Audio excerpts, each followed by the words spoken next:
I don't know if you can see if this is all highlighted yellow. That's the first story. And then this goes to pink. It's been years since I did this, but the splicing between the pink and the yellow of the different writers, how it's been spliced together. And then the orange is redactor. And then, see, you'll have, can't tell that this is yellow and that this here is pink. I don't believe, but you can see it better when you get to when eText enters into it, which I have is green. So you have yellow, green, pink. See how that gets spliced in there? If you go on my older channels, I have a whole series on the documentary hypothesis, JEPND. I read the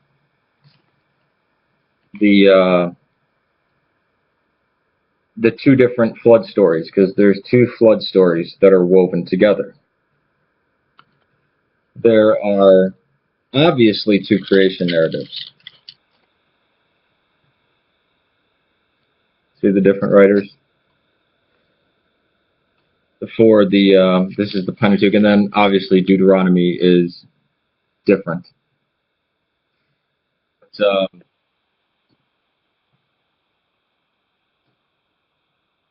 Genesis 1, verse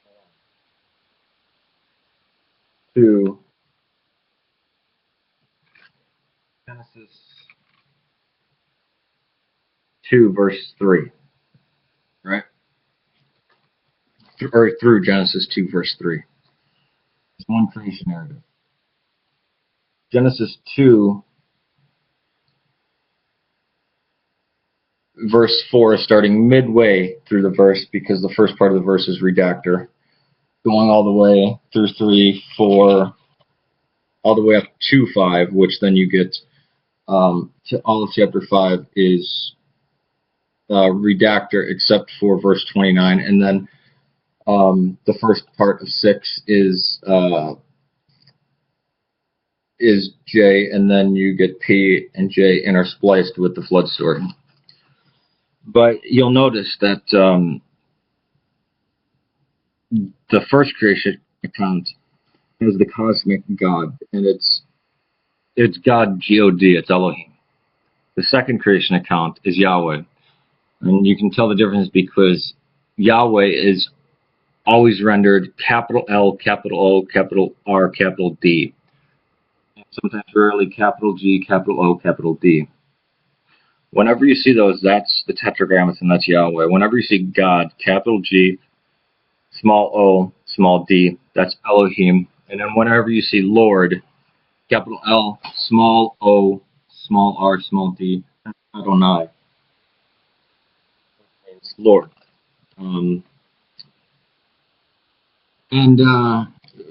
Not having Jehovah in there or Yahweh, Jehovah is a bastardization of taking the vowels of Yahweh and the consonants of Adonai. It's a misreading of the Karaite Masoretic text.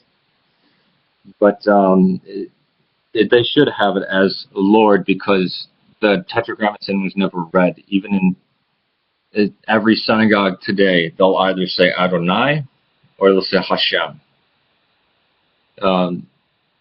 But in the old, what the Jews used to do was Adonai. That's why it's Kyrios in the Septuagint. But yeah, I should do a series on documentary hypothesis.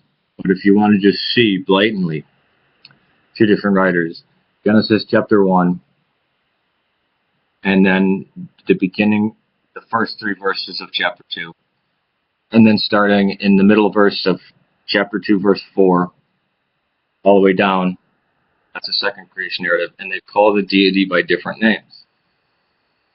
Again, I see people talk about, oh, they're Babylonian and Sumerian gods. No, these were Israelite views of God, of a monotheistic God, but they were from different parts of the tribes of Israel, and they were competing.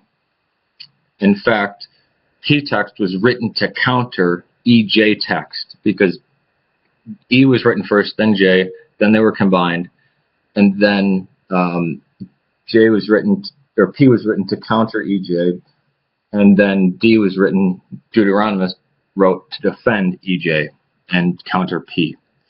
Peace to you.